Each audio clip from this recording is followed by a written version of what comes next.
We are back, hi everybody, with our chapter book read-along of Harry Potter and the Sorcerer's Stone. We're continuing chapter 12, The Mirror of Erised. So, quick review. If you are watching this with someone, pause the video and talk about some information that you remember that we've read so far in the book. Pretty important points. We're going to have to do this quickly because we are getting near the end, so there's a lot of things to remember. All right, here goes my review. Harry Potter is the boy who lived.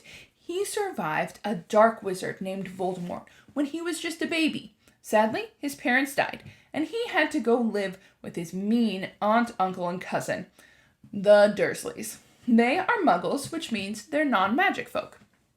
Harry learned on his 11th birthday that he was accepted to Hogwarts School of Witchcraft and Wizardry because he's a wizard. He went with Hagrid to Diagon Alley and Gringotts Wizard Bank, then hopped on the Hogwarts Express and met Ron, Hermione, Neville, and many other friends, and now is at Hogwarts. He is in Gryffindor House, plays on the Quidditch team, and is learning lots about being a wizard. A couple other things. The kids, Ron, Hermione, and Harry, have found out about a three-headed dog in the third floor corridor who is guarding something. Now, they don't quite know what yet, but it has to do with a man named Nicholas Flamel. We have just gotten to the point in this chapter where Harry, Ron, and the rest of Hogwarts have been celebrating Christmas. Harry got a mysterious package that used to be his father's. It's an invisibility cloak. Let's see what Harry does with it. So here we go. The rest of chapter 12, The Mirror of Erised. Ron, full of turkey and cake, with nothing mysterious to bother him, fell asleep almost as soon as he'd drawn the curtains of his four-poster. Harry leaned over the side of his own bed and pulled the cloak out from under it. His father's. This had been his father's. He let the material flow over his hands, smoother than silk, light as air. "Use it well," the note had said. He had to try it, now. He slipped out of bed and wrapped the cloak around himself. Looking down at his legs, he saw only moonlight and shadows. It was a very funny feeling. Use it well. Suddenly, Harry felt wide awake. The whole of Hogwarts was open to him in this cloak. Excitement flooded through him as he stood there in the dark and silence. He could go anywhere in this, anywhere, and Filch would never know. Ron grunted in his sleep. Should Harry wake him? Something held him back. His father's cloak. He felt that this time. The first time he wanted to use it alone. He crept out of the dormitory, down the stairs, across the common room, and climbed out through the portrait hole. "Who's there?" squawked the fat lady. Harry said nothing. He walked quickly down the corridor. Where should he go? He stopped, his heart racing, and thought. And then it came to him. The restricted section in the library. He'd be able to read as long as he liked, as long as it took to find out who Flamel was. He set off, drawing the invisibility cloak tight around him as he walked. The library was pitch black and very eerie. Harry lit a lamp to see his way along the rows of books. The lamp looked as if it was floating along in midair, and even though Harry could feel his arm supporting it, the sight gave him the creeps. The restricted section was right at the back of the library. Stepping carefully over the rope which separated these books from the rest of the library, he held up his lamp to read the titles. They didn't tell him much. Their peeling, faded gold letters spelled words in languages Harry couldn't understand. Some had no title at all. One book had a dark stain on it that looked horribly like blood. The hairs on the back of Harry's neck prickled. Maybe he was imagining it, maybe not. But he thought a faint whispering was coming from the books, as though they knew someone was there who shouldn't be. He had to start somewhere. Setting the lamp down carefully on the floor, he looked along the bottom shelf for an interesting-looking book. A large black and silver volume caught his eye. He pulled it out with difficulty, because it was very heavy, and balancing it on one knee, let it fall open. A piercing, blood-curdling shriek split the silence. The book was screaming. Harry snapped it shut, but the shriek went on and on, one high, unbroken, ear-splitting note. He stumbled backwards and knocked over his lamp, which went out at once. Panicking, he heard footsteps coming down the corridor outside. Stuffing the shrieking book back on the shelf, he ran for it. He passed Filch almost in the doorway. Filch's pale, wide eyes looked straight through him, and Harry slipped under Filch's outstretched arm and streaked off up the corridor, the book's shrieks still ringing in his ears. He came to a sudden halt in front of a tall suit of armor. He had been so busy getting away from the library, he hadn't paid attention to where he was going. Perhaps because it was dark, he didn't recognize where he was at all. There was a suit of armor near the kitchens, he knew, but he must be 5 floors above there. You asked me to come directly to you, Professor, if anyone was wandering around at night, and somebody's been in the library. Restricted section. Harry felt the blood drain out of his face.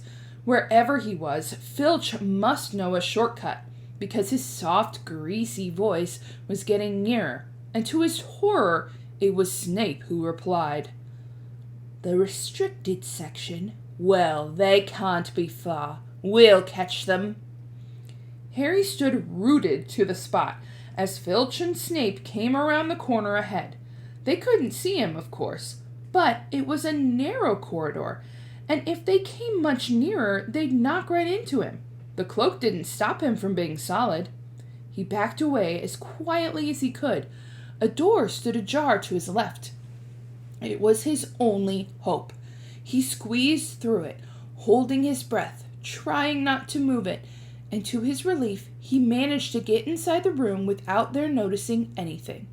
They walked straight past, and Harry leaned against the wall, breathing deeply, listening to their footsteps dying away. That had been close, very close. It was a few seconds before he noticed anything about the room he had hidden in. It looked like a disused classroom. The dark shapes of desks and chairs were piled against the walls, and there was an upturned wastepaper basket.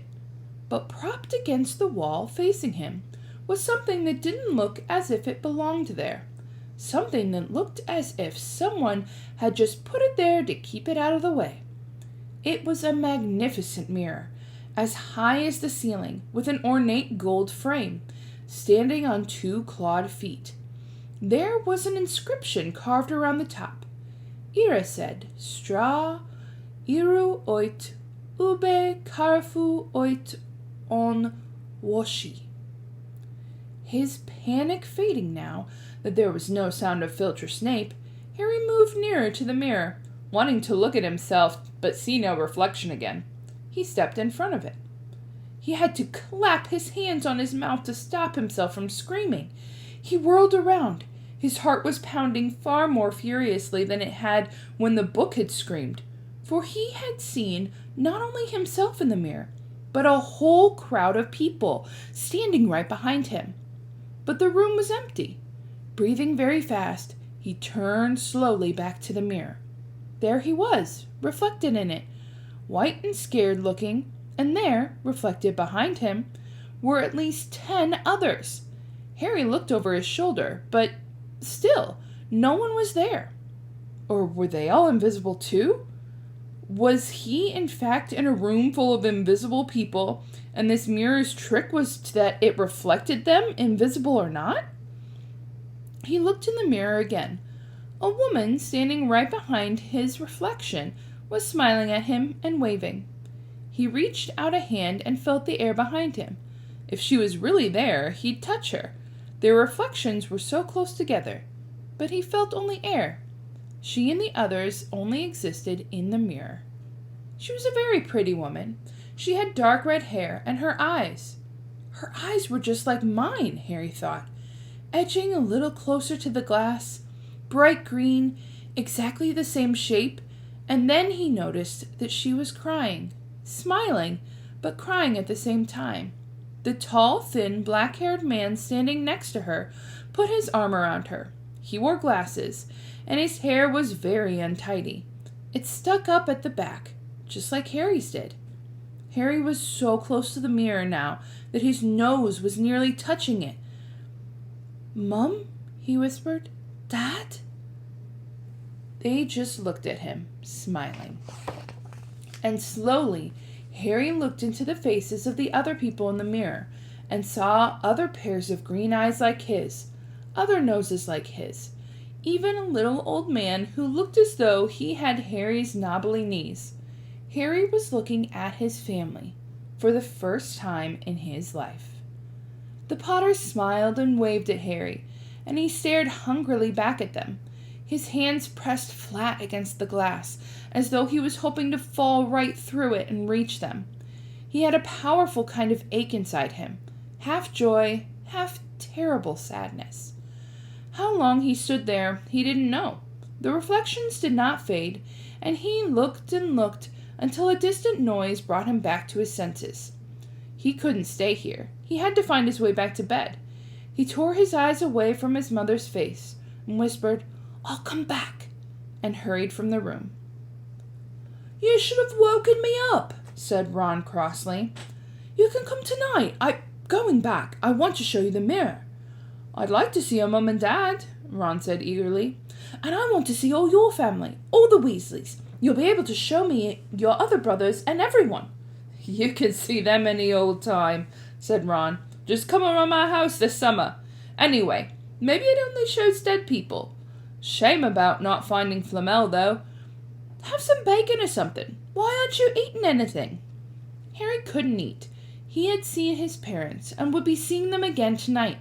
He had almost forgotten about Flamel. It didn't seem very important anymore. Who cared what the three-headed dog was guarding? What did it matter if Snape stole it, really? "Are you all right?" said Ron. "You look odd." What Harry feared most was that he might not be able to find the mirror room again. With Ron covered in the cloak too, they had to walk much more slowly the next night. They tried retracing Harry's route from the library, wandering around the dark passageways for nearly an hour. "It's freezing," said Ron. "Let's forget it and go back." "No," Harry hissed. "I know it's here somewhere." They passed a ghost of a tall witch gliding in the opposite direction, but saw no one else. Just as Ron started moaning that his feet were dead with cold, Harry spotted the suit of armor. "It's here! Just here! Yes!" They pushed the door open. Harry dropped the cloak from around his shoulders and ran to the mirror. There they were. His mother and father beamed at the sight of him. "See?" Harry whispered. "I can't see anything." Look at them all. There are loads of them. I can only see you. Look at it properly. Go on, stand where I am." Harry stepped aside, but with Ron in front of the mirror, he couldn't see his family anymore, just Ron in his paisley pajamas. Ron, though, was staring transfixed at his image. "Look at me," he said. "Can you see all your family standing around you?" "No, I'm alone, but I'm different. I look older, and I'm head boy." "What?" "I am. I'm wearing the badge like Bill used to, and I'm holding the house cup, and the Quidditch cup. I'm Quidditch captain too." Ron tore his eyes away from the splendid sight to look excitedly at Harry. "Do you think this mirror shows the future?" "How can it? All my family are dead." "Let me have another look." "You had it all to yourself last night. Give me a bit more time." "You're only holding a Quidditch cup. What's interesting about that? I want to see my parents." "Don't push me." A sudden noise outside in the corridor put an end to their discussion. They hadn't realized how loudly they had been talking. "Quick!" Ron threw the cloak back over them as the luminous eyes of Mrs. Norris came around the door. Ron and Harry stood quite still, both thinking the same thing. Did the cloak work on cats? After what seemed an age, she turned and left. "This isn't safe. She might have gone for Filch. I bet he heard us. Come on." And Ron pulled Harry out of the room. The snow hadn't melted the next morning. "Want to play chess, Harry?" said Ron. "No." "Why don't we go down and visit Hagrid?" "No, you go." "I know what you're thinking about, Harry. That mirror. Don't go back to it tonight." "Why not?" "I dunno. I just have a bad feeling about it. And anyway, you've had too many close shaves already. Filch, Snape, and Mrs. Norris all wandering around. So what if they can't see you? What if they walk into you? What if you knock something over?" "You sound like Hermione." "I'm serious, Harry. Don't go." But Harry only had one thought in his head, which was to get back in front of the mirror, and Ron wasn't going to stop him. That third night he found his way more quickly than before. He was walking so fast he knew he was making more noise than wise, but he didn't meet anyone. And there were his mother and father smiling at him again, and one of his grandfathers nodding happily.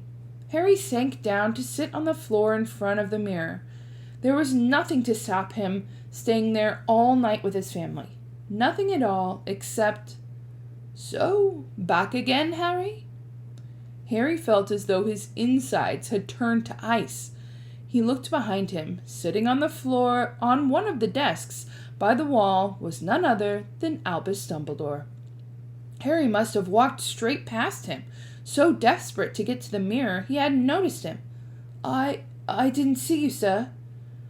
"Strange how short-sighted being invisible can make you," said Dumbledore, and Harry was relieved to see that he was smiling.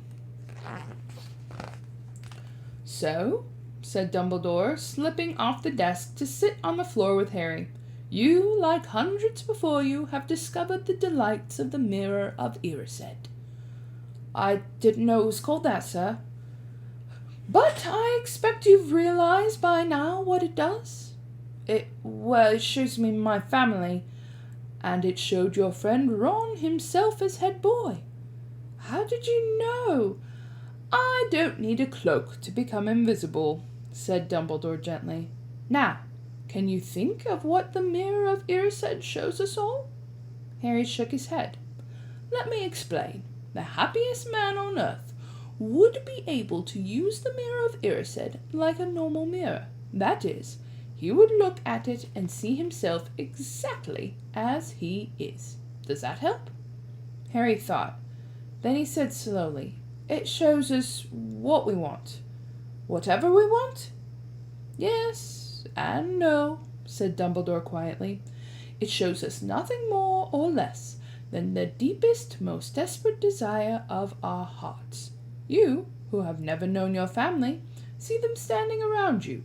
Ronald Weasley, who has always been overshadowed by his brothers, sees himself standing alone, the best of all of them. However, this mirror will give us neither knowledge or truth. Men have wasted away before it, entranced by what they have seen, or been driven mad, not knowing if what it shows is real or even possible. The mirror will be moved to a new home tomorrow, Harry, and I ask you not go looking for it again. If you ever do run across it, you will now be prepared. It does not do to dwell on dreams and forget to live. Remember that. Now, why don't you put on that admirable cloak and get back off to bed?" Harry stood up. "Sir, Professor Dumbledore, can I ask you something?" "Obviously you've just done so," Dumbledore smiled. "You may ask me one more thing, however." "What do you see when you look in the mirror?" I see myself holding a pair of thick woolen socks." Harry stared. "One can never have enough socks," said Dumbledore. Another Christmas has come and gone, and I didn't get a single pair. People will insist on giving me books." It was only when he was back in bed that it struck Harry that Dumbledore might not have been quite truthful. But then he thought, as he shoved Scabbers off his pillow, it had been quite a personal question. The end of Chapter 12, The Mirror of Erised. And there's the end of that chapter. I hope you enjoyed this one. Let's do some discussion questions.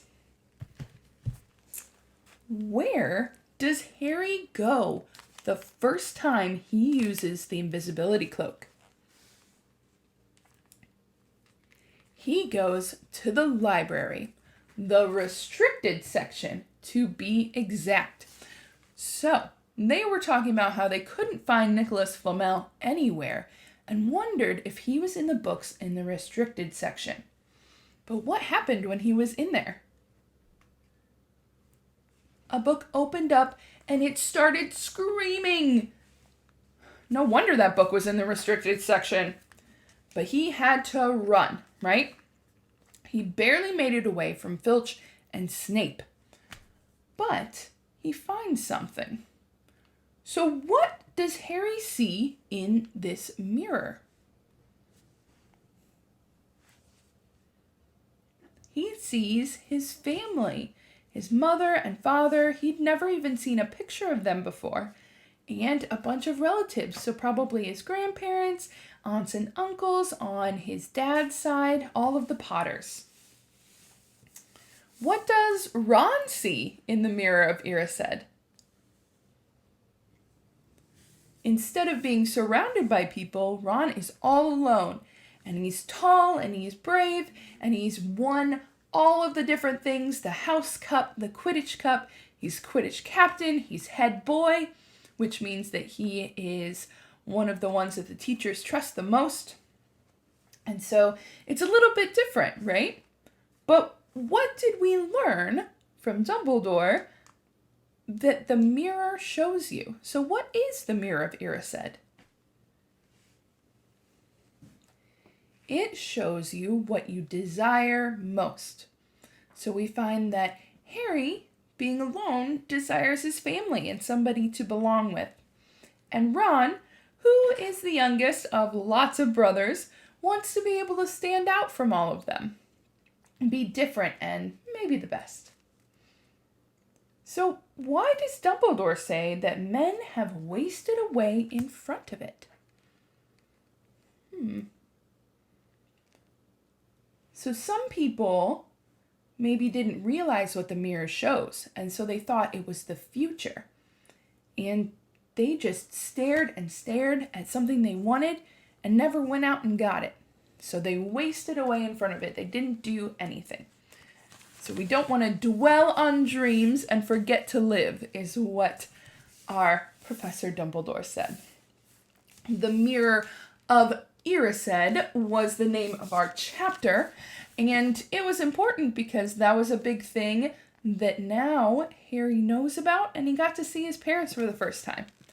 All right, that is the end of our discussion for Chapter 12 of Harry Potter and the Sorcerer's Stone. I hope you have enjoyed it, and we will see you again next time with our next chapter. Bye, everyone!